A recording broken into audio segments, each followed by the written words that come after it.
Muy buenas tardes a todos, bienvenidos a la noche en realidad de A24. Ya estamos arrancando hasta las 9 de la noche de MMC con mucha información porque ha sido otro día muy movido en los mercados financieros, otro día de previa a la elección del domingo con mucha presión sobre los dólares financieros.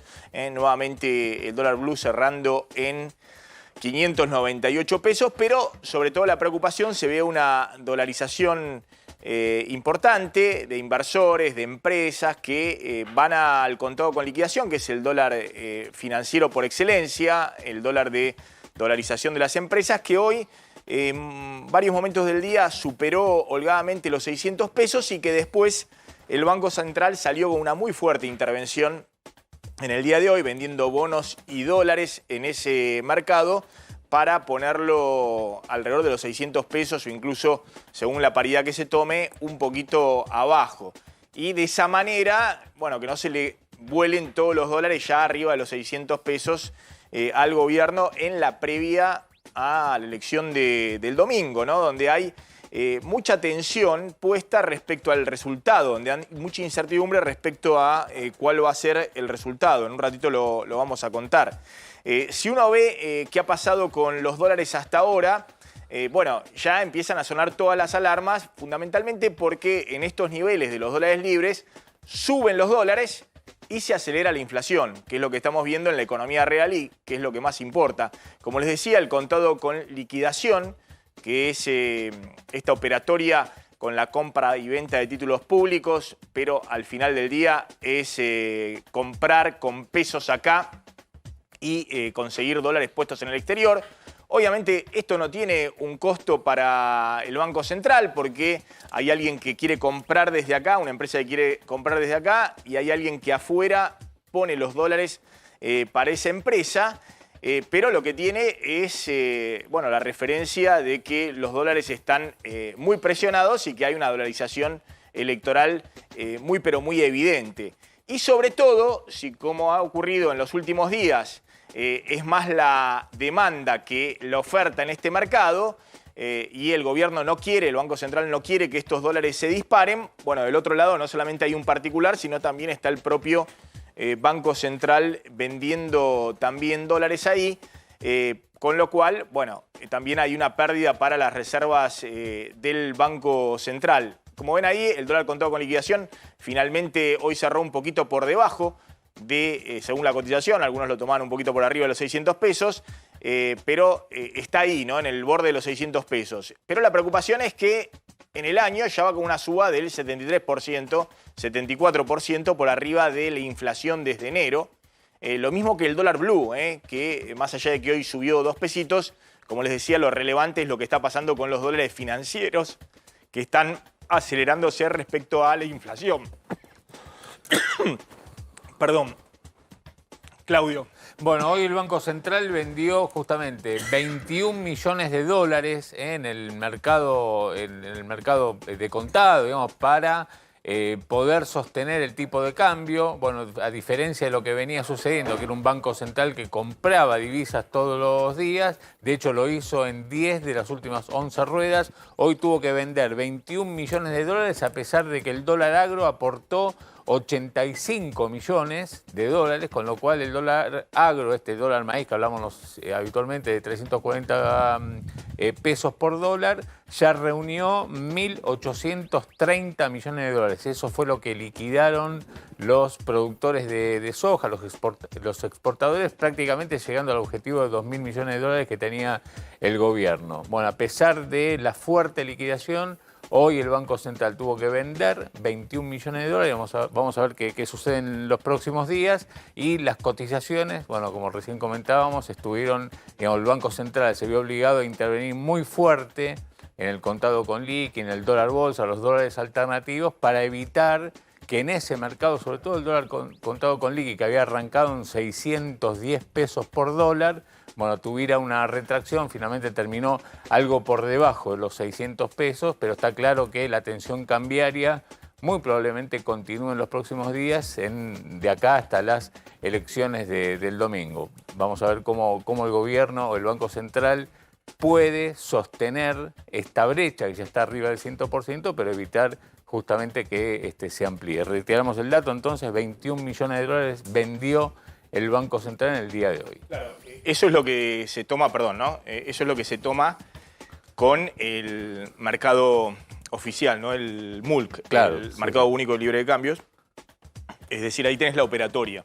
Lo que sucede es que, bueno, ahí no está registrado lo que vende el Banco Central en la brecha cambiaria, que según distintas estimaciones viene siendo mucho mayor la venta en ese mercado para tratar de frenar los dólares libres. De hecho, está clara la estrategia, que es tratar de acumular la mayor cantidad posible de los dólares del dólar agro, cerrar la mayor cantidad posible de operaciones de pago de importaciones y todos los dólares que se acumulen, tratar de utilizarlos para garantizar mínimamente alguna estabilidad antes del 13 de agosto, vendiendo muchos dólares en ese mercado de la brecha cambiaria, ¿no? Y hoy lo que volvió a pasar... Con lo cual, con estimaciones importantes, con lo cual, bueno, es una situación que habrá que replantear a partir de la semana que viene, según cómo sea el resultado y cómo sigue la semana que viene. Lo que les quería mostrar es que ahí se ve que hay dólares que van al 74% de aumento desde principio de año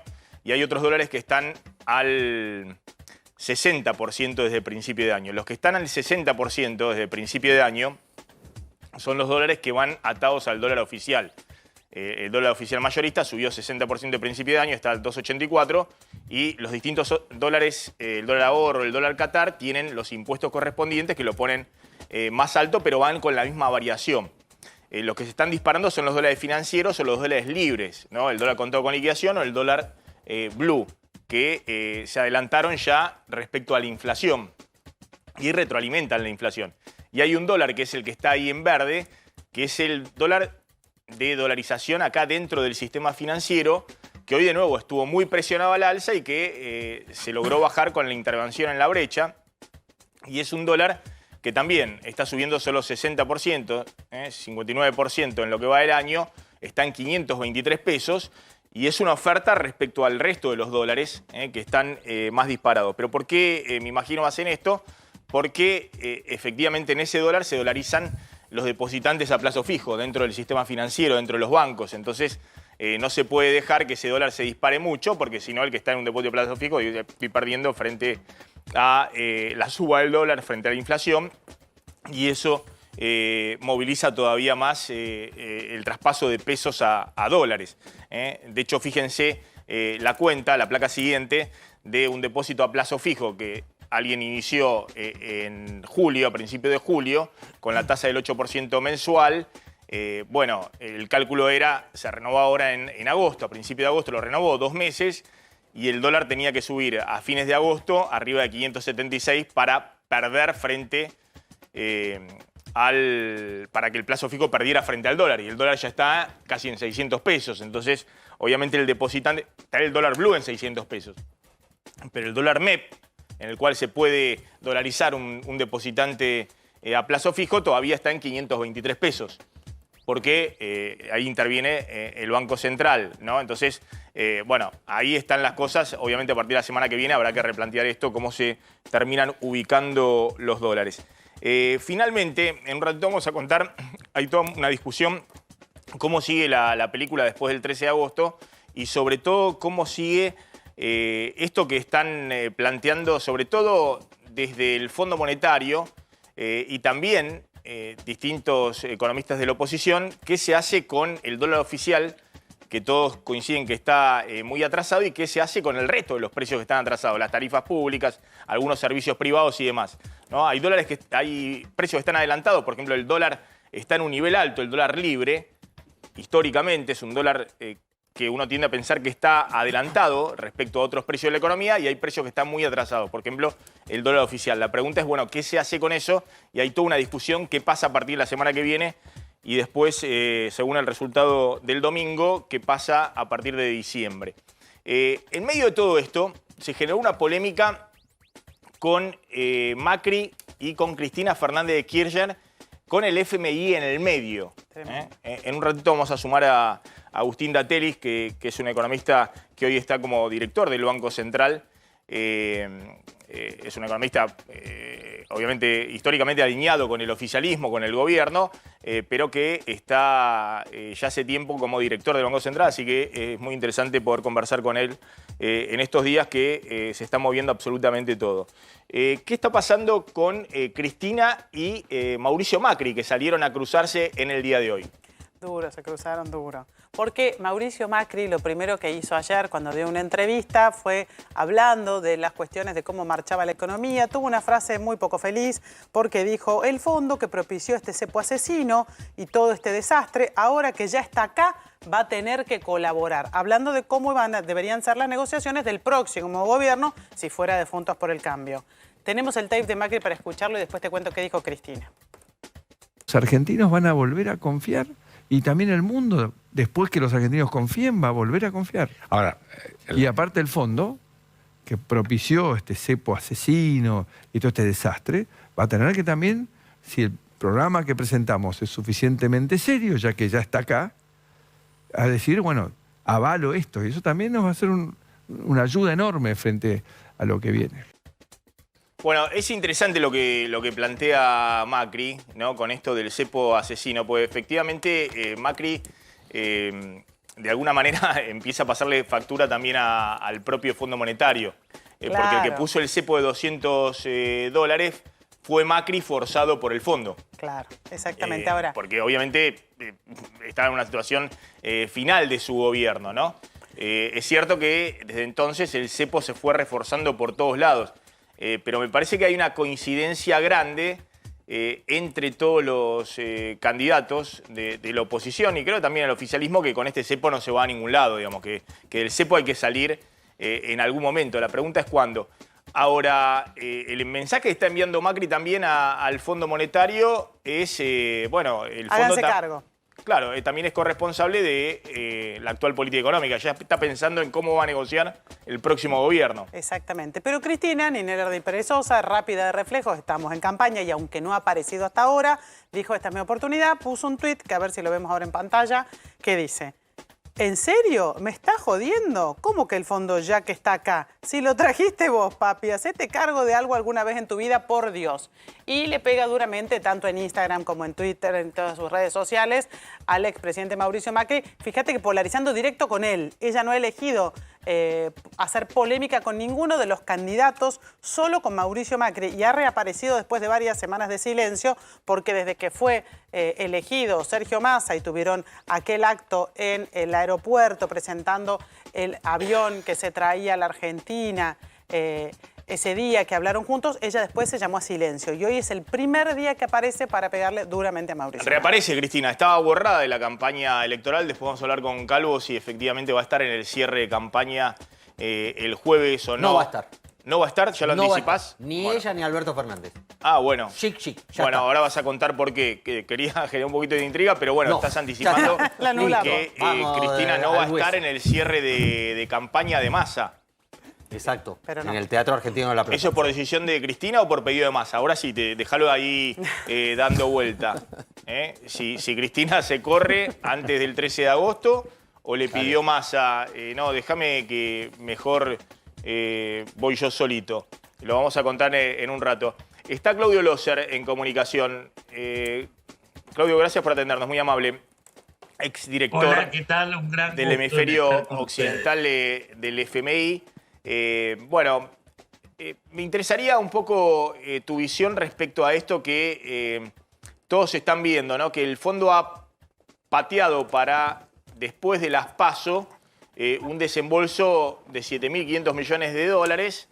Y la pregunta es si no fue una jugada del FMI para ver qué pasa el domingo y a partir de ahí, bueno, según el resultado, ver qué se hace con ese desembolso o si se suma a la mesa de negociación a dirigentes de la oposición, según sea el resultado, o eso ya está cerrado, o vos ves que el fondo inexorablemente, más allá de cuál sea el resultado del domingo, le ha prometido a la Argentina que va a desembolsar 7.500 millones de dólares y lo va a hacer. Bueno, brevemente, yo pienso que no tiene nada que ver con las elecciones del domingo. El fondo, el directorio del fondo, no el personal del fondo, se toma 2 semanas de vacaciones y nunca en mi vida he visto que el fondo se reúna, aún en circunstancias muy difíciles, durante ese periodo. Y es un periodo establecido de siempre. Yo creo que el hecho de que se anunció que hay un acuerdo con el personal del fondo ya indica muy fuertemente de que el directorio, que van a haber mucha gente en muchos países protestando, pero el país, fundamentalmente el programa, yo apostaría bastante fuerte de que sí se va a aprobar. Pasaría una cosa rarísima si no se aprobara el programa. Bueno, ¿y cómo estás viendo la previa, ¿no? Que era cantada, digamos, en las últimas 6 elecciones, con paso desde el 2011, siempre ha habido una dolarización en las semanas previas a la elección, ¿no? Siempre ha habido presiones sobre los dólares. En algunos casos, dólares con cepo con la época de Cristina, 2011, 2013, 2015. En otros casos, dólares libres en la época de Macri, 2017. 2019, bueno, 2021 con Alberto Fernández, siempre hemos visto presiones adicionales sobre el dólar. ¿Cómo estás evaluando hacia adelante esto, ¿no? En un Banco Central que obviamente está sin reservas y está esperando, en todo caso, bueno, ver cómo sigue después del 13 de agosto. O sea, sin querer ofender al Banco Central, el Banco Central está haciendo una acción, está en táctica, no en estrategia, está viviendo el día a día. O sea, cuando yo sigo dentro de mis posibilidades lo que está pasando en la Argentina, yo realmente veo una situación, bueno, ¿qué pasa esta semana? ¿Qué pasa esta otra semana? El Banco Central no ha tenido los instrumentos por razones políticas que van más allá del Banco Central. Así que yo creo que, bueno, está la cosa muy complicada. Lo que yo diría es lo siguiente. En la Argentina, desde siempre, cuando ha habido gran incertidumbre política, la gente se ha ido al dólar. Como la gente se va al dólar en otros lados todavía, cuando hay incertidumbre, porque dicen no sé lo que va a pasar. Así que no creo que sea muy diferente. El tema, y ahí ya no me atrevo a hablar, es ver qué pasa con los números, si, digamos, gana o saca mucho más porcentaje el oficialismo, quizás se asusten más porque dicen van a seguir estas políticas, pero en última instancia creo que todos los candidatos entienden de que este cepo no puede seguir. Esa es mi interpretación y creo que la interpretación afuera también. Claudio Loser, gracias, muy amable como siempre. Ahí estaba Claudio Loser. Vamos a seguir hablando un ratito de economía. Está Agustín Datilis, vamos a hablar un poco con él de lo que está pasando en el día a día, en la previa de la elección. Está haciendo cierre de campaña Leandro Santoro, Javier. Sí, en la ciudad de Buenos Aires, lo tiene Cande. Sí, está Sergio Massa, va a estar con él ahí. Hoy están cerrando muchos. Maxi, la verdad que hay mucho cierre de campaña adelantado, ¿no? En esta semana. Ayer el caso de Milei, ahora el de Santoro en la ciudad de Buenos Aires. Ya vamos a tratar el de Milei, a ver qué está pasando con Santoro en este momento. Y como cualquier militante, esta pelea se enmarca dentro de un concepto que para nosotros es trascendente, que es la idea de darle sentido a la vida. No llegamos a la candidatura por generación espontánea. Llegamos a estas candidaturas como consecuencia de haber estado toda una vida luchando al servicio de causas que creemos. Muchos de nosotros nos tocó transformar un dolor personal en vocación de servicio. Muchos de nosotros también fuimos conscientes desde muy jóvenes que había que hacer algo por aquellas personas que sufrían. Yo recuerdo desde muy niño, tenía un afiche en mi habitación con la cara del Che, que decía que uno tenía que sentir en lo más hondo cualquier injusticia cometida contra cualquiera en cualquier parte del mundo.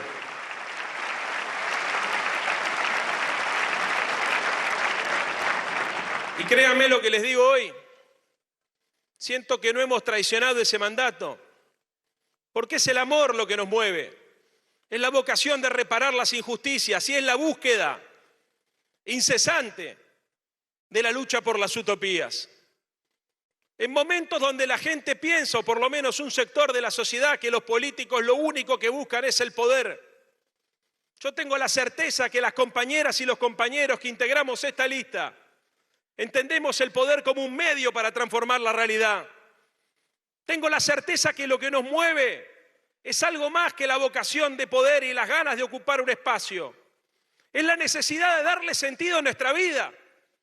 Es la necesidad de encontrar en las utopías una forma de realizarnos como seres humanos. Esa comprensión de la trascendencia es lo que nos llevó a pensar que era importante complementar esas luchas en una propuesta para la ciudad de Buenos Aires, porque la veíamos desanimada, desarticulada, injusta, insensible. Nuestras convicciones son las que nos trajeron acá.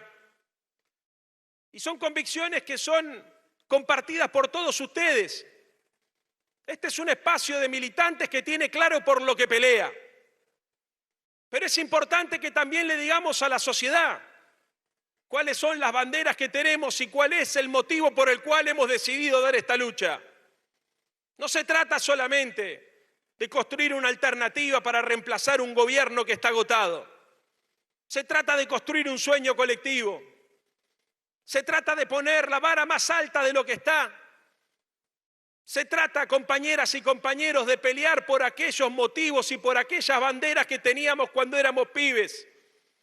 Y es por eso que construimos esta alternativa. Una alternativa que surge desde abajo, que tiene como objetivo elevar el nivel de conciencia de la gente, que tiene como objetivo rebelarse frente a lo que parece dado y determinado, definido.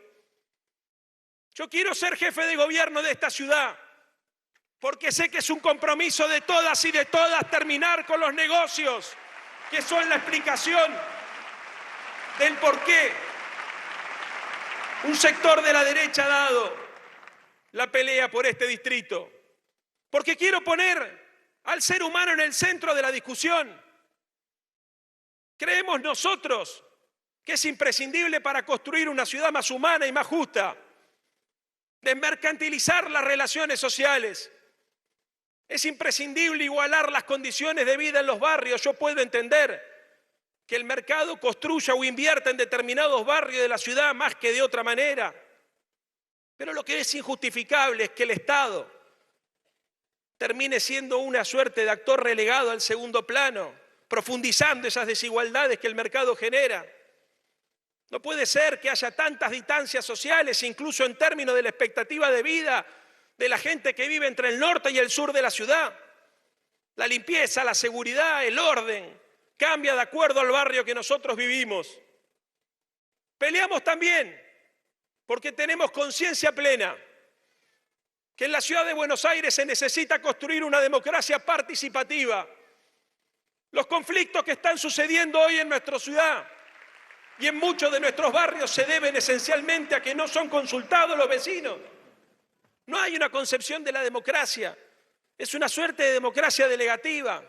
Viene el jefe de gobierno, descentraliza algunas funciones y hace lo que le parece en los barrios. Ahí están los vecinos de la calle Honorio Pueyrredón quejándose de lo que le hicieron sin haberle consultado, los vecinos de Palermo que están saturados por el agotamiento de la matriz económica, los vecinos de Mataderos que dicen que no les preguntaron si por ahí pasaba un metrobús. Pero también en las ciudades se construye una democracia con sentido social. Por eso peleamos nosotros. Mucha gente le baja el precio a la discusión local y dice en la ciudad de Buenos Aires se discute el alumbrado, el barrido y la limpieza, y no es cierto. En la ciudad de Buenos Aires también discutimos de qué manera luchamos contra la desigualdad, cómo construimos políticas para luchar contra la desigualdad de género, contra la desigualdad de ingreso, contra cualquier tipo de desigualdad. Por eso decidimos dar esta pelea.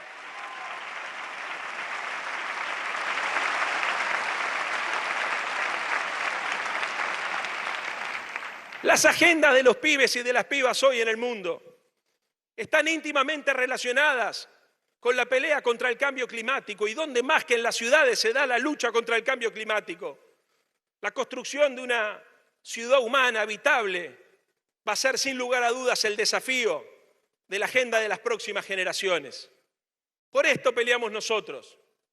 Y porque tenemos claro cuáles son estos objetivos. Hemos tomado la decisión de construir un conjunto de políticas públicas que más que políticas se transformaron en banderas. Por eso decía a mis compañeras y repito yo hoy esta noche, cuando nos toque ser gobierno, vamos a auditar los negocios corruptos de este gobierno corrupto, las concesiones a las empresas privadas, la venta de tierra pública, los convenios urbanísticos. Se termina la inmoralidad en la ciudad de Buenos Aires. Es una bandera para recorrer los barrios. Y no nos vamos a quedar solamente en una auditoría, porque cuando seamos gobierno, como dijo Paula y reafirmo ahora, vamos a derogar el código urbanístico y vamos a prohibir la venta de tierra pública. Se terminan los negociados inmobiliarios en Buenos Aires. Se termina el Estado puesto al servicio de la rentabilidad privada, el Estado al servicio de la gente y del bienestar común.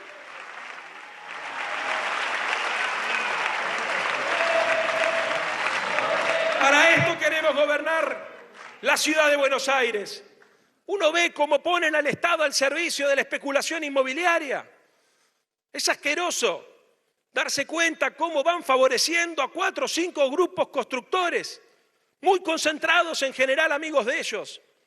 Y después se quejan de las consecuencias ambientales, de las consecuencias de la falta de vivienda de alquiler. Pero sí es deliberado. Hay un modelo de desarrollo urbano que piensa solamente en la especulación inmobiliaria y en la rentabilidad privada. Y que se entienda lo que quiero decir esta noche. Uno no está en contra del progreso y mucho menos del mercado. Uno lo que busca es una relación equilibrada. Como Néstor Kirchner nos enseñó, el mercado puede organizar las relaciones económicas, pero no alcanza. La sociedad para ser integrada necesita del Estado liderando el proceso. Liderando el proceso de desarrollo, liderando el proceso de inclusión. No estamos en contra de la propiedad privada. Nosotros lo que defendemos, además de la propiedad privada, es la propiedad pública. Por eso, cuando seamos gobierno, se deroga la venta de Costa Salguero y un parque público como esperan los porteños y las porteñas.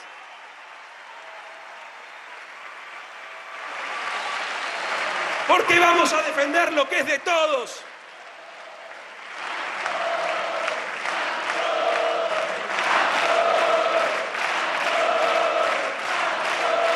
A la política a hacernos millonarios.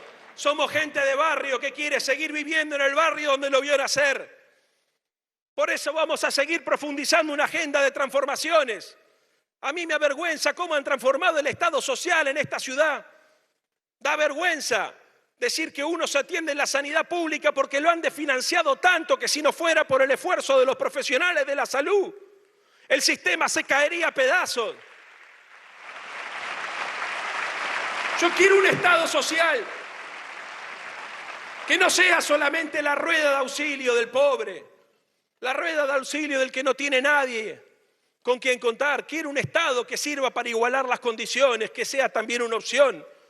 Quiero un Estado social que cumpla con la función de achicar las brechas de la desigualdad. Por eso también esta noche nos comprometemos, cuando seamos gobierno. Y acá tengo varios compañeros de mi agrupación que son parte del movimiento de enfermeras y de enfermeros. Se reconoce que como profesionales de la salud. Ahí está Leandro Santoro. Ahora vamos a hablar un poquito de Cristina, Macri y demás, pero como va a hablar en un ratito Massa, vamos a ver si habla de esto que vas a contar ahora, que es la aceleración de la inflación. Pues sube el dólar, se acelera la inflación. Hoy habló Massa respecto a la inflación, ahora vamos a contar, pero vamos a ver si vuelve a hablar en el acto que tiene ahora en un ratito. En la primera semana de agosto, los precios, sobre todo los alimentos, remarcaciones muy fuertes por encima de lo que venía pasando En julio, estos son datos de las distintas consultoras. Acá trajimos, por ejemplo, la de EcoGo, que mide semana a semana justamente la evolución de los precios. Primera semana de agosto, 2,8%. Comparando con la primera semana de julio, bueno, en julio fue 1,4%. También es más alta que la última semana del mes pasado. Bueno, agosto arranca con sucesivas remarcaciones y sobre todo el tema carne. Se despertó la carne, se despertaron las frutas, dos rubros que venían jugándole a favor al gobierno, a todos nosotros, al bolsillo, con el tema de la inflación. Fíjate, la carne incremento del 9,6% en una sola semana, los panificados el 3,7%, convirtiéndose en uno de los rubros que más aumenta sucesivamente de precios. De lo que más remarcaciones tiene son todos los panificados. ¿Cuál es la frutas, proyección que hace, 2,6%. para este mes? Proyección de inflación 8,5%. 8,5 de nuevo la inflación en agosto. Inflación de alimentos 8,9%. O sea, vuelve a números cercanos al 10%. Sí, a la aceleración de abril, que es un Claro. poco lo que pasó en su momento en abril cuando se disparó 20% el dólar en un mes, de 400 a casi 500 pesos. Bueno, Y en las acá empresas acá viene sumándose el tema carne y todo lo que está pasando. Carne, pollo, huevo, Mirá, todo el impacto del hoy dólar. hablé con empresarios del sector de la alimentación y de otros rubros que dependen más de las importaciones. Fuertes aumentos de proveedores en el sector de la alimentación, de proveedores, de los que le venden los insumos al sector. Un sector que la semana que viene va a tener que renegociar precios justos y están ahí viendo que Cuando van a sube hacer. así el dólar, lo que hacen todos es frenan las listas. Claro. O hacen una sobre remarcación o no suspenden venden. ventas. O no venden, que es lo que Claro. estamos viendo. Lo sumo a Agustín Datelli con esta cuestión. Bueno, ¿cómo estás viendo esta dinámica económica, ¿no? Donde el gobierno reconoce, digamos, que ahí perdió la batalla contra la inflación y que en todo caso lo que está resaltando es todavía hay nivel de actividad, todavía hay empleo. ¿Qué tal, Maxi? Buenas noches. No se perdió ninguna batalla. A ver, los niveles de inflación están altos. Esas proyecciones que acaban de marcar de esta consultora EcoGo, entiendo, no coinciden con las que estamos manejando. Me parece que están sobrepasadas, arriba de 8%, no está. Sí es cierto que está un poco por encima del 6% que tuvimos en el mes de junio. Muy probablemente julio esté 6,5, un poquito más de 6,5, y agosto muy probablemente esté encima de 7 de nuevo, pero no tan arriba como están marcando. Claro, la ciudad dio en julio 7,3%. 7,3%. La ciudad tiene otra estructura de ponderación que el índice nacional. Si vos reponderás ese índice de la ciudad y lo llevás a la ponderación que tiene el índice nacional, estás apenitas por encima del 6,5%. O sea, ese sería el valor que tendrías hoy, según la ciudad,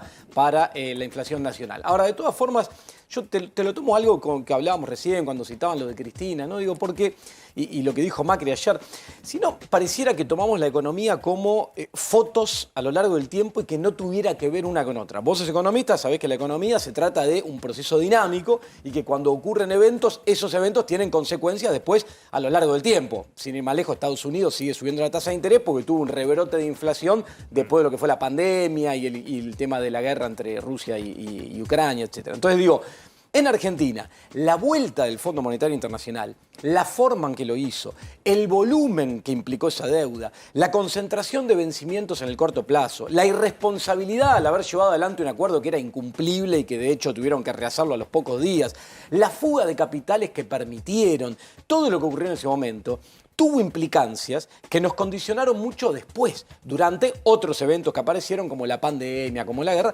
o ahora con la sequía, que implicó una pérdida de más de 20.000 millones de dólares para este año. ¿Por qué marco esto? Porque recién hablaba, incluso Claudio Loser decía el cepo, el mega cepo, y Macri decía el Fondo Monetario.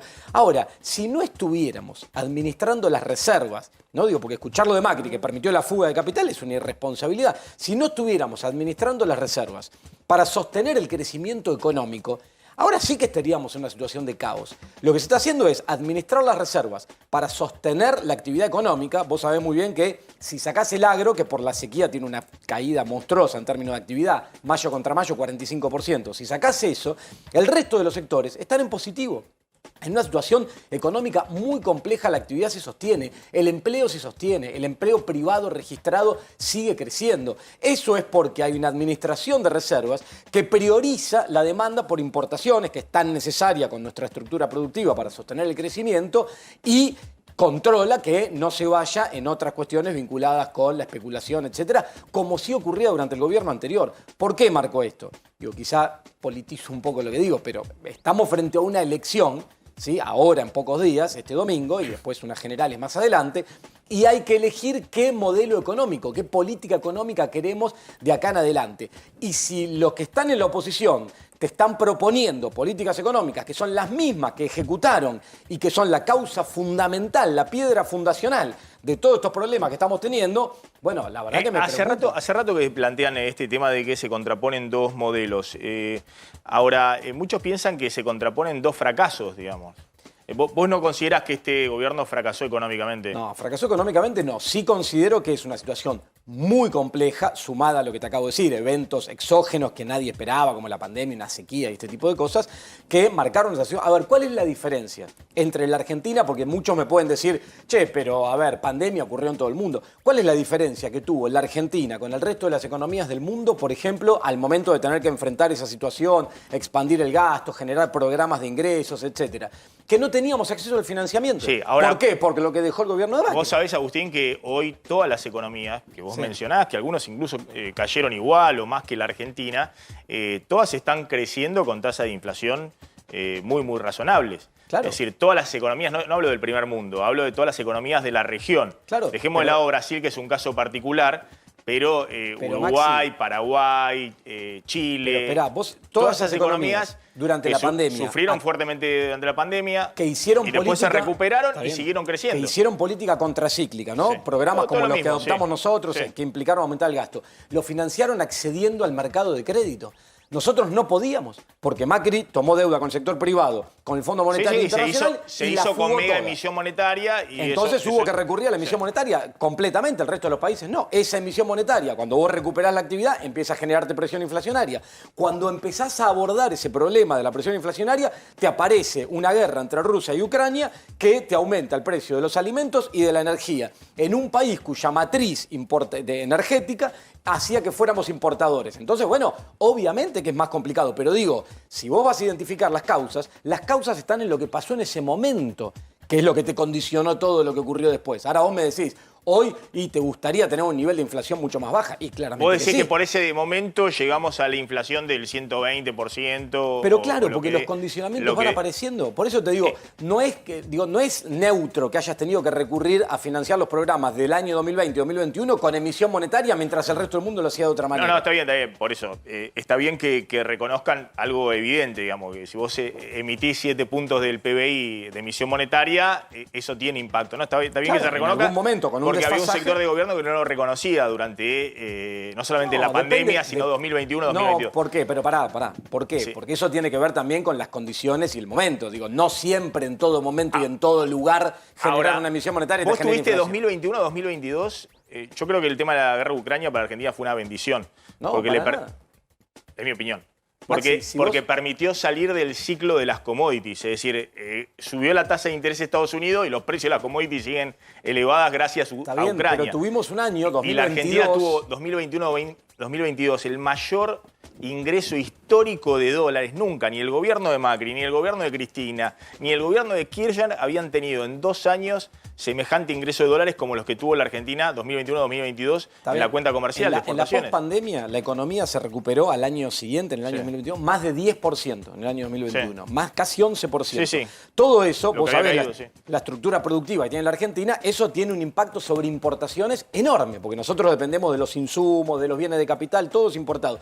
La elasticidad que le llamamos los economistas, que es cuánto crecen las importaciones por cada punto que crece de producto, en Argentina es mucho más alta que en el resto del mundo. Ese crecimiento se sostuvo, se priorizó el empleo, la actividad económica, el crecimiento. Entonces, bueno, en algún lugar tenés que ir administrando esa escasez. Espérame un segundito, porque obviamente siempre pasa, ¿no? Pasó con los economistas del gobierno de Macri, pasa con los economistas del gobierno de Alberto Fernández, de Massa y de Cristina. Todos quieren hacer una explicación donde los problemas están del otro lado, o están afuera, o están en algún lado.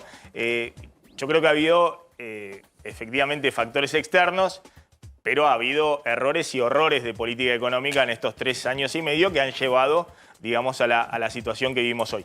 Mirá lo que decía hoy, o en uno de los tantos actos, pues están en recorrida por todos lados, Sergio Massa respecto a la inflación. En Santa Fe. Me parece que era una forma de contestarle, haciendo una autocrítica a García Cuerva, el arzobispo de Buenos Aires, que había sido muy crítico con el gobierno con el tema de la maldita inflación que hace que se coma todo lo que va al bolsillo. A ver. Y lo que estamos discutiendo es si podemos o no podemos seguir adelante con políticas proactivas. Tenemos que sostener niveles de consumo y para eso es clave, de alguna manera, ir mejorando los niveles de ingreso de nuestros trabajadores. Estamos en deuda ahí y lo sabemos. Estamos en deuda porque no tuvimos la capacidad de poder resolver el problema macroeconómico de la inflación agravado por la sequía, pero también estamos en deuda porque en el marco de la pandemia elegimos cuidar empleo que recorrer el camino de la mejora de ingresos. Y eso nos demoró, pero no nos sacó del camino. Uno de los principales compromisos para adelante, entendiendo el impacto que tiene en el mercado interno en la economía argentina, es poner sobre la mesa con suma fija, con paritarias libres, con asignaciones familiares, con reducción del impuesto. Bueno, ahí estaba Massa respecto a la inflación, un argumento un poco en línea con lo que está planteando Datelis, ¿no? Y algunos anuncios, la suma fija y demás, que curiosamente no se instrumentaron antes de la elección del 13 de agosto, ¿no? Y que se viene mencionando como una posibilidad de medidas posteriores. Uno tiene la impresión de que va a haber medidas a partir de la semana que viene que, en línea con las últimas medidas, van a acelerar la inflación y va a ser necesario medidas complementarias, como la que está hablando el ministro de Economía, pero que todo eso va a ser un paquete en la negociación con el Fondo Monetario y con lo que se implemente en los próximos días. Me parece que lo que dijo Massa era en respuesta a García Cuerva, porque fíjense lo que dijo respecto a la inflación y que los argentinos no pueden resignarse a comer polenta, arroz y fideos. ¿Cuántos hermanos viven situaciones de precariedad parecida? Trabajo mal pago, trabajo en negro, trabajo esclavo que aleja de familiares y amigos, y donde además lo que te llevas al bolsillo se lo come la maldita inflación. Por eso hoy venimos a pedirle más a San Cayetano, como niños que piden y piden, y como el profeta Elías en la primera lectura. Pedimos más. Le pedimos a San Cayetano un trabajo digno, bien remunerado. Le pedimos paz para nuestro pueblo atravesado por la violencia de la inseguridad social y económica. La inseguridad de no tener un futuro alentador, ni esperanzas para los hijos y nietos.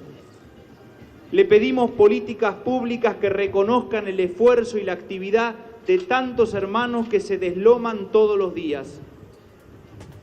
Le pedimos pan, porque aunque muchos tienen trabajo, no alcanza. No, bueno, ahí está la frase. Le pedimos pan, porque aunque muchos tienen trabajo, no alcanza. No podemos resignarnos a que las familias pobres vivan con polenta, fideo y arroz. Esa es la frase muy fuerte del arzobispo de Buenos Aires, García Cuerva, al quien algunos identificaban con el peronismo, ¿no? Incluso de estar cercano a sectores del gobierno, pero fue muy claro, ¿no? Respecto, aparte hizo una lectura tal cual de lo que estamos hablando del crecimiento de la pobreza. Hay empleo, pero la inflación en estos niveles se come todo y por eso hay cada vez más gente bajo la línea de pobreza. Es que lo que está describiendo es una realidad, digamos, y lo vemos en los datos. Digo, hay generación de empleo y está costando muchísimo sostener la actividad, que siga creciendo y que ese empleo se siga creando. Te digo, van más de 30 meses ininterrumpidos de creación de empleo privado, registrado. Pero es una realidad que en una situación extraña, porque vos sabés muy bien que en la economía suele pasar lo contrario, suele pasar que los ingresos, los salarios caen cuando hay desempleo, porque hay más fuerza de trabajo dando vueltas para poder tomar los salarios más bajos, y suelen crecer cuando hay mucho empleo donde vos te tenés que disputar con otros esos trabajadores. Bueno, en Argentina está pasando algo extraño, que es que aumenta el nivel de empleo y a su vez no logramos revertir la pérdida de poder adquisitivo. Ahora, ¿eso a qué responde? Al tema de la inflación, de lo que hablábamos antes. Ahora, discúlpame, la escasez de divisas, para que se entienda rápidamente, este año te está complicando el tema inflacionario y por eso estamos en estos registros de entre 6 y 7% mensual. Lo que es importante entender que recetas mágicas no hay, que a partir del año próximo van a estar dadas las condiciones, ¿no? Por el ingreso de divisas, por una buena cosecha donde ya no va a haber sequía, por el cambio en la matriz energética que implica el haber terminado el gasoducto Néstor Kirchner, etc. Va a haber condiciones que son necesarias para empezar a trabajar más fuertemente sobre la contención de la brecha cambiaria y trabajar más en la contención de la inflación, de manera gradual. Si te quieren vender espejito de colores y venir a decir, como dicen algunos, que van a desarmar el cepo de un día para el otro, que van a ir a una unificación cambiaria al día 1 y todas esas pavadas, vamos a perder una oportunidad. A ver, esa es la diferencia. Espérame un segundito, porque vos estás apelando a la paciencia de los argentinos, que han tenido bastante paciencia con este gobierno a lo largo de 3 años. Pero si te digo que mañana está todo medio. solucionado, estoy tomando el pelo. Esperamos un segundito a ver que ahí está hablando más, a ver si habla de este tema de la inflación o de qué habla el ministro de Economía. Queridos compañeros, queridas compañeras, no saben qué difícil que es hablar después de escuchar al toro. Sí, señor. Sí, señor.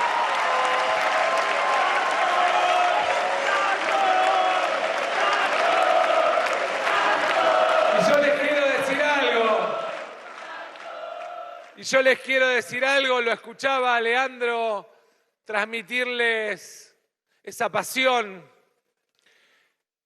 esa capacidad de tratar de convencer para transformar su sueño y el de cada uno de ustedes en realidad. Y honestamente sentía que ese deseo de transformar lo imposible en posible es en definitiva lo que les va a permitir no solamente este domingo tener el candidato más votado en la ciudad de Buenos Aires, lo que les va a permitir ir a discutir un modelo de ciudad en la primera vuelta, sino que además les va a permitir poder mostrarle a los porteños que hay 2 proyectos para esta ciudad. Uno quedó muy claro ayer. Vino el dueño de la empresa, agarró a los 2 gerentes, los mandó a sacarse la foto con el primo y dijo: este es el que va a cuidar la casa matriz de la empresa.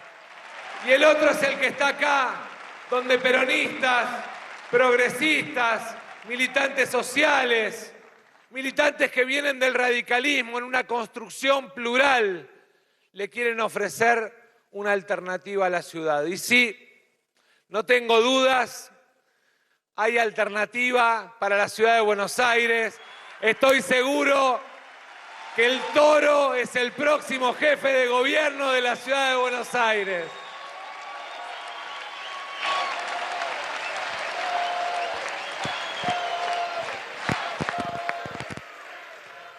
Y así como Leandro les contaba con esa pasión, con esa fuerza, los 2 modelos de ciudad que se discuten,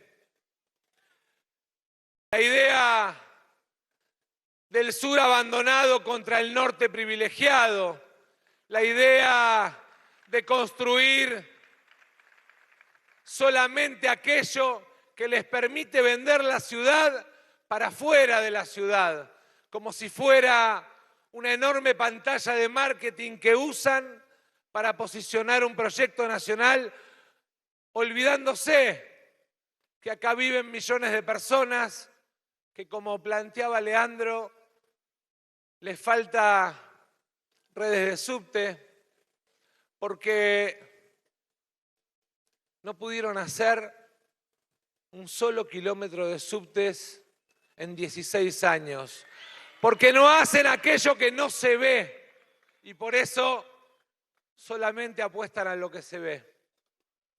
Y la verdad es que en la Argentina pasa lo mismo. Discutimos en el fondo dos modelos de país. Y además los damos en términos de discusión en un momento muy especial. Porque yo sé que están recorriendo los barrios. Estuve hace muy poquitas horas acompañando a compañeros de ustedes de la Comuna 8, esa comuna ganadora como pocas, con Paula, con Leandro.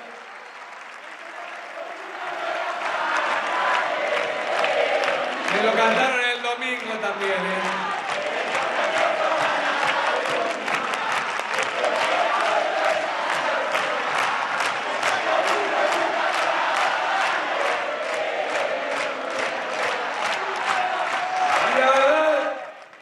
Y la verdad es que charlábamos sobre lo que pasa en la ciudad y tiene mucho que ver con la discusión de los modelos de país que unos y otros planteamos. Sé que están caminando, que están charlando con los vecinos, que están con las mesas, que están yendo al puerta a puerta. Y sé que algunos les plantean que esa ilusión con la que dimos vuelta a la página en el 2019 quedó trunca y quedó en el camino. Y sé que muchos les plantean la cuestión del ingreso o los logros que esperaban de nosotros y que no llegaron. Y podríamos enumerar una larga cantidad de problemas. Podríamos decir, nos dejaron el cepo más grande de la historia argentina, que es la deuda con el Fondo Monetario Internacional, que como hoy dijo Cristina, papi, la trajiste vos, llegó a la Argentina de tu mano, no te hagas el distraído.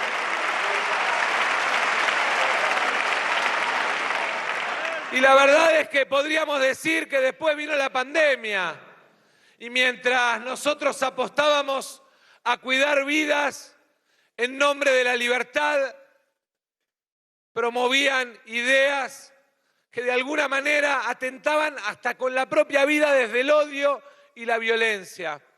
Podríamos decir que después vino una guerra, o podríamos decir que después nos tocó enfrentar la peor sequía de la historia. Pero también sé que cuando le planteamos todo eso a muchos vecinos y vecinas, no solo de esta ciudad, sino de la Argentina, lo sienten como excusa y sienten que de alguna manera ese sueño que abrazaron con nosotros cuando construimos el Frente de Todos en el 2019 no los terminó de llenar. Y lo primero que tenemos que plantear es que no podemos volver para atrás. Y que ellos están planteando volver para atrás. Y que hay dos modelos de país. Que la ciudad lo sufrió, pero que lo sufrió toda la Argentina entre el 2015 y el 2019, pero que no es muy distinto al que nos tocó vivir entre el 99 y el 2001, que es el enfrentarnos con un modelo de tasa de interés alta, de tipo de cambio planchado, de acumulación financiera y de especulación, que terminó costándonos el cierre de 23.000 pymes y la pérdida de 250.000 empleos en la Argentina.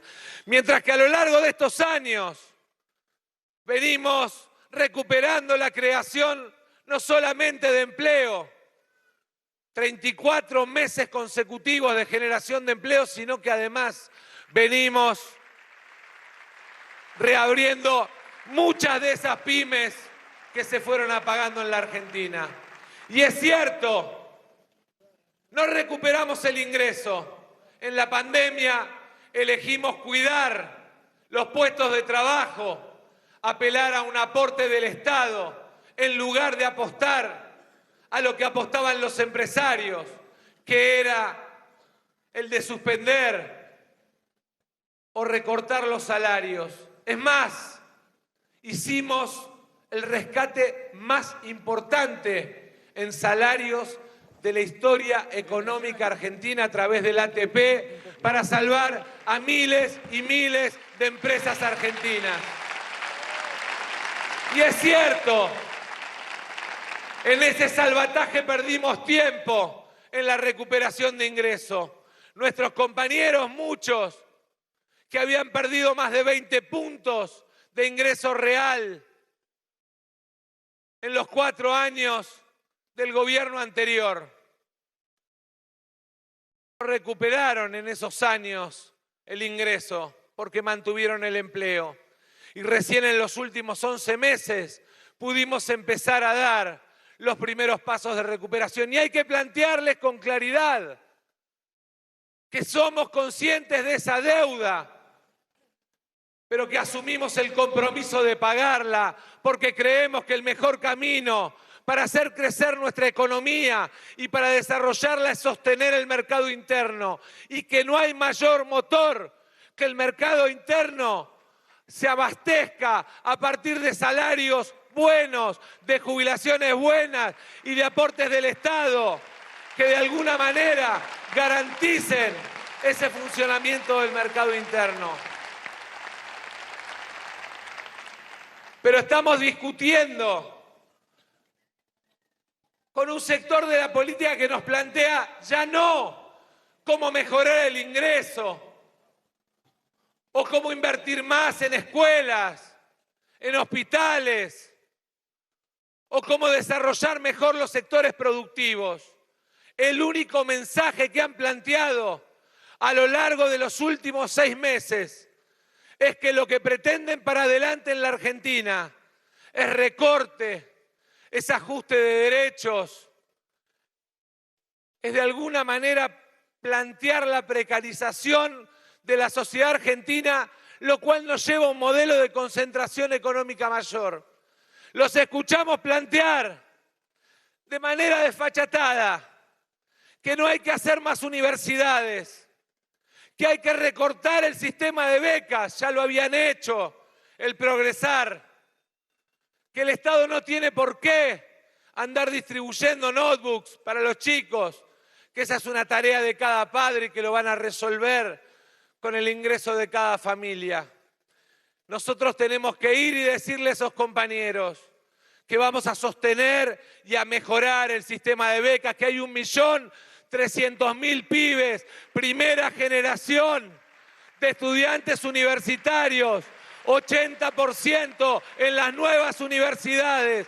Por eso es más universidades, más becas, pero sobre todas las cosas la garantía de que la educación pública, gratuita y de calidad en la Argentina es un derecho que genera el piso para la movilidad social ascendente. Me encanta porque dicen que les preocupa el combate a la pobreza y yo les pregunto, ¿cuál es, si no la educación y el trabajo, el mejor motor para derrotar la pobreza? Claramente no hay mejores motores para derrotar la pobreza en la Argentina que la educación y el trabajo. Recortar la educación, recortar el trabajo como plantean, es simplemente apostar a empobrecer a la sociedad argentina. Y yo creo que los porteños y porteñas son quienes más en riesgo están en ese sentido. Gran parte del Producto Bruto de esta ciudad depende del comercio, depende de la pyme, depende del turismo. Quieren cortar el previaje. Yo me pregunto, ¿cómo van a promover el turismo interno en la Argentina? ¿Cómo van a promover los nuevos destinos? ¿Cómo van a promover la gastronomía si no piensan en el trabajo y en el desarrollo de aquellos que de alguna manera son actores centrales? Y ya lo vivió Matías en estos 4 previajes que ya pusimos en marcha y el 5.º que lo estamos poniendo dentro de unos días.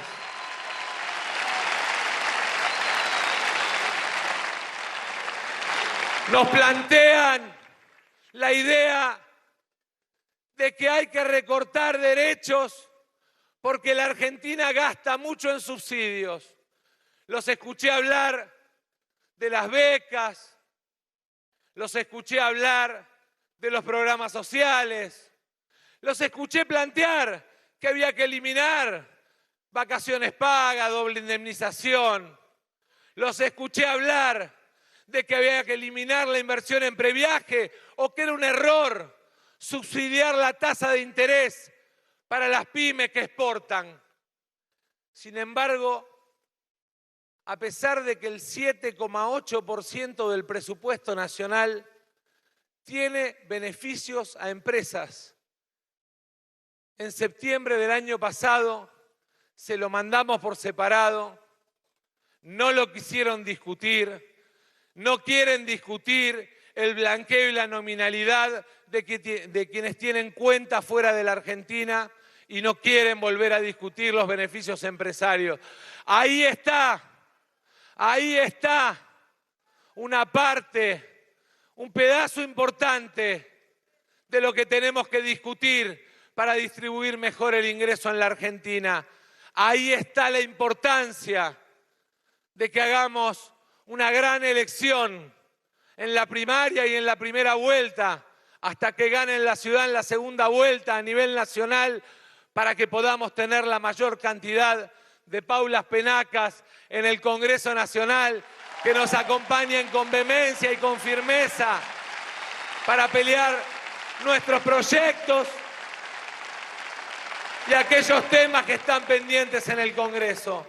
No los escucho hablar y no les importa de los pibes que, como me decían el otro día en la 8, son el sujeto invisible del narcotráfico. Los pibes que hoy son víctimas de la droga y que sienten que el Estado está ausente y que sienten que la madre está abandonada a la hora de ir a rescatarlo. Y tenemos que de alguna manera transformar a esos sujetos en sujetos de derecho visibles y asumir una política de Estado que no solamente combata el narcotráfico, sino que le tienda una mano y rescate a esos pibes de la droga. Pero que además le tienda una mano a esas madres que hoy sienten que están abandonadas. No los escuché ni proponer, ni discutir qué hacer con el fondo, porque claramente lo trajeron ellos. Y la verdad es que, como bien dijo Agustín, como bien planteó a lo largo de su charla, nuestra responsabilidad es volver a repetir el ejemplo que la Argentina y Brasil, con Néstor y Lula, dieron en el 2005. Pagarle al fondo, sacarlo de la Argentina para ser soberanos a la hora de tomar decisiones.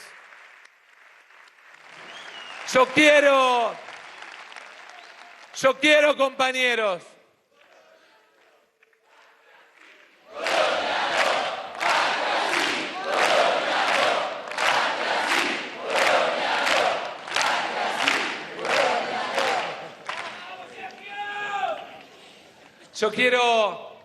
no saben cómo estoy, hoy es el 5.º acto.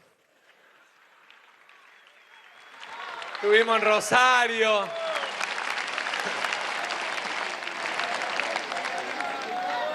Podemos perder o podemos ganar, pero sepan que tienen un candidato que va a dejar todo en la cancha para defender nuestros colores.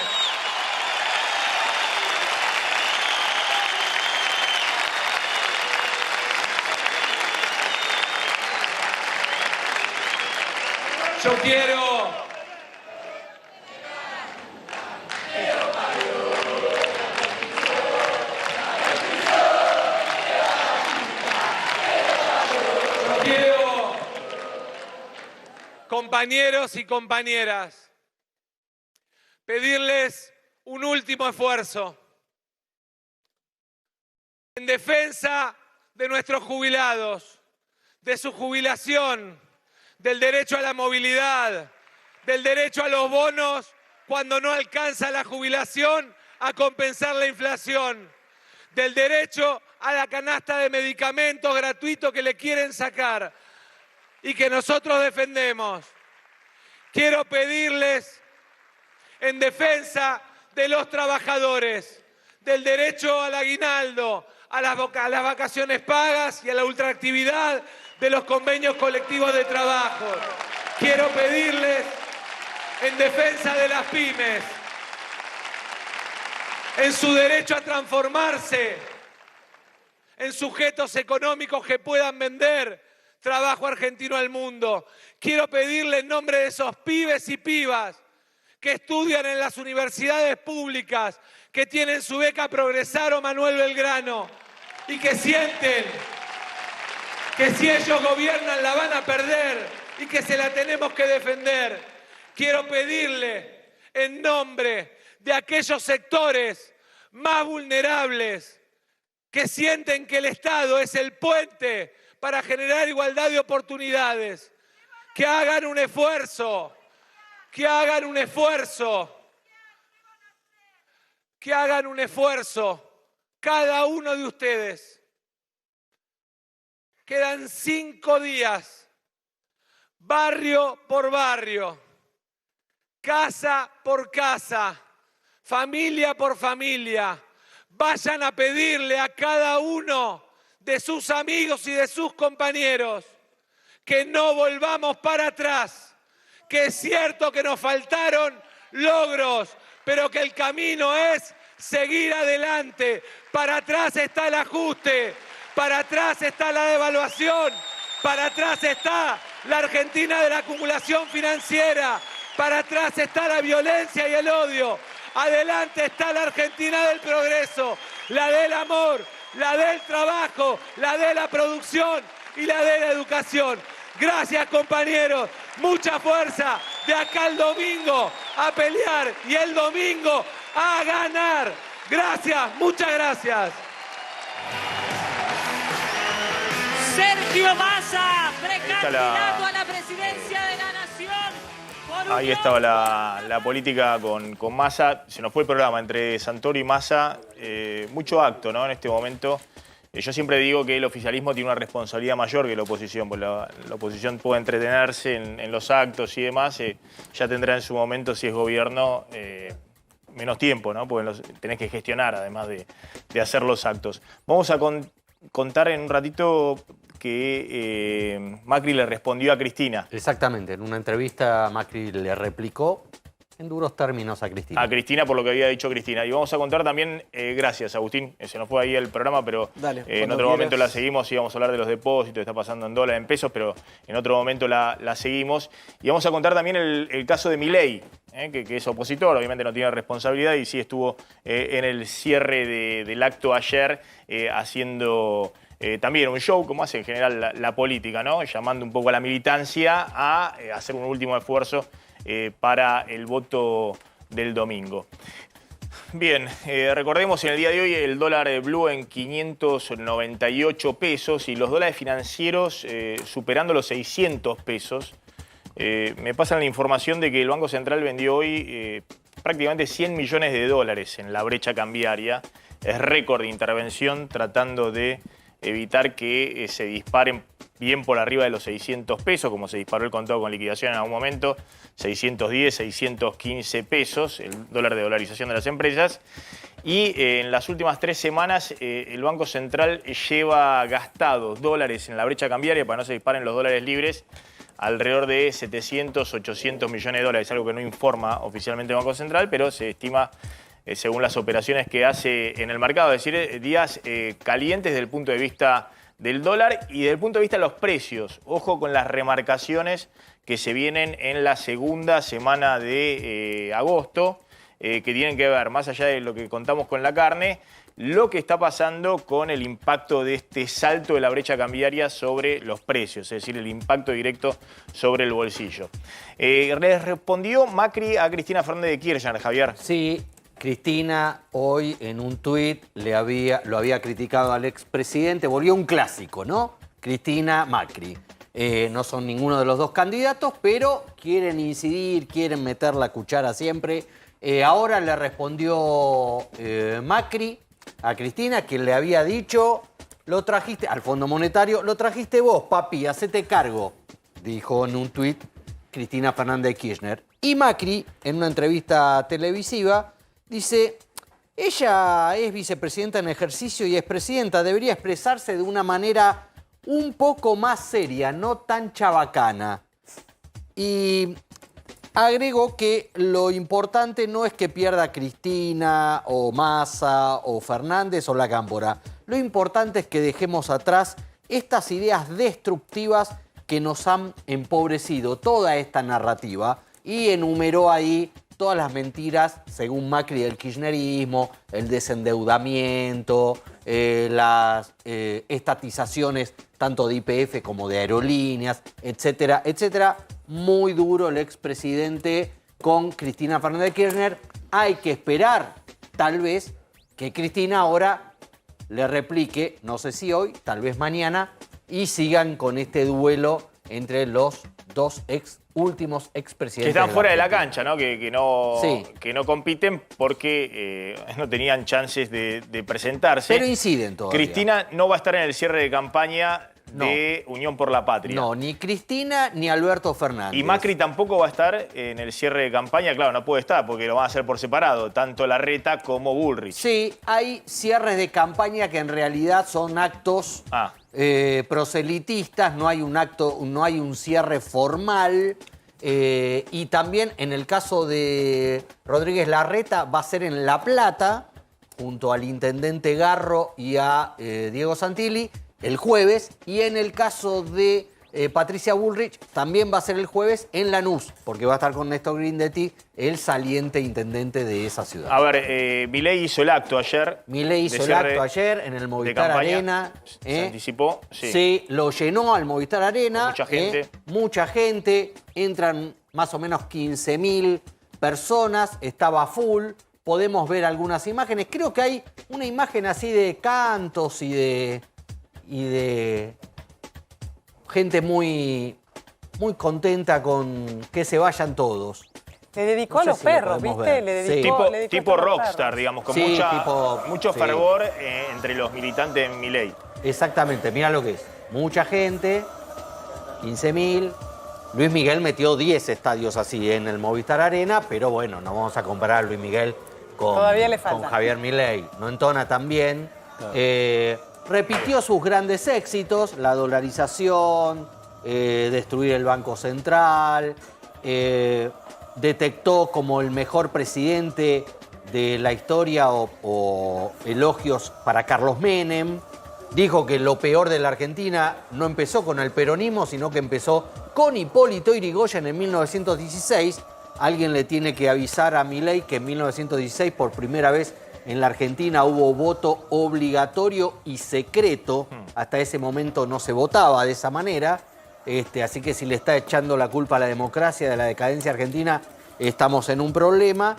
Y también se acordó de los perros, ¿es cierto? Y de los periodistas roñosos. Bueno, estuvo repartiendo por Igualmente uno tiene la impresión de que si Javier Milei tiene paciencia y tiene paciencia más allá del resultado de este domingo y octubre y demás, y sigue en el escenario político, si él quiere seguir en el escenario político, es cuestión de esperar el próximo fracaso. Es decir, es cuestión de esperar el próximo fracaso de los políticos. Por lo que dijo ayer... Si él no es el elegido en este turno, tendrá que esperar que fracase el próximo, que, vista la historia argentina, tiene grandes chances de fracasar. Pero por lo que dijo ayer no parece tener mucha paciencia. Porque dijo que era la última oportunidad. Bueno, pero por eso, si tiene paciencia para esperar su momento, bueno, tal vez su momento, si no es ahora, pueda ser dentro de 4 años. Cierro con vos, Ceci, te pido disculpas porque entre Santoro y Massa se nos fue el programa. No hay problema, no. Te cuento cortito. Massa hoy en Rosario también habló de la inseguridad en Rosario y prometió que va a hacer en Rosario lo mismo que hizo en Tigre. ¿A qué se refiere? A darle importancia a lo que son las políticas de seguridad locales. Sí. De hecho, sacó un libro en 2015, creo, que se llama Así lo hicimos. Y se metió en la pelea también con Burrich porque dijo, bueno, ustedes estuvieron y no hicieron nada. Burrich le respondió hoy, pero bueno, lo dejamos para mañana. Sí, simplemente, dame una línea, porque me está diciendo por cucaracha que había un tema importante de Marita Verón. Se conoció hoy que la Justicia Federal está investigando la existencia o no de una carpeta que tendría fotos de Marita Verón que confirmarían que murió. Esto lo comunicó su mamá, Susana Trimarco, sobre la joven de 22 años que desapareció en 2002. Tenía una hija de 2 años y todavía no sabemos qué pasó con ella. Claro, hasta ahora es averiguación de una desaparición. Sí, lo que sucedió fue una no la muerte, interna digamos, sino una gremial. Se desaparición. conoció la existencia, la posible existencia de una carpeta con información clave sobre el caso. En una clínica. Sí. Cecilia, gracias. Gracias, colegas. Nos estamos retirando, se quedan con Trebuch en el aire de A24. Nosotros nos reencontramos mañana.